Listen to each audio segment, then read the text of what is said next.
Nilinaw ni DepEd Cotabato Schools Division Sports Coordinator Lito Fernandez sa panayam ng Radyo Bida na may ilang sports na kahit naging gold medalist ang atleta ay hindi qualified sa palarong pambansa. Ito ay ang sports ng archery, swimming at athletics. Anya, kahit nakasungkit ng gold medals ang atleta, ay susuriin pa rin ang kanilang naging score sa kategoryang sinalihan kung papasa ito sa tinatawag nilang qualifying standards ng palarong pambansa. Nakabase anya ito sa requirements ng Philippine Sports Commission. Paliwanag nito na malinaw naman anya ito sa mga atleta bago sila sumabak sa SRA-AMIT na kailangang sundin ang qualifying standards na kanilang dapat isaalang-alang at hindi lang sapat ang gintong medalya ang kanilang makuha, kundi ang score na papasa sa standards.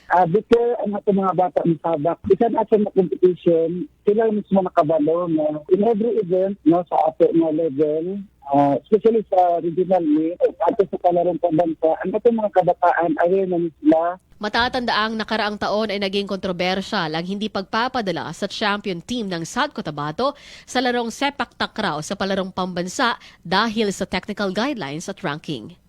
Cherry May Exim Tapia, NDBC, Bida Balita.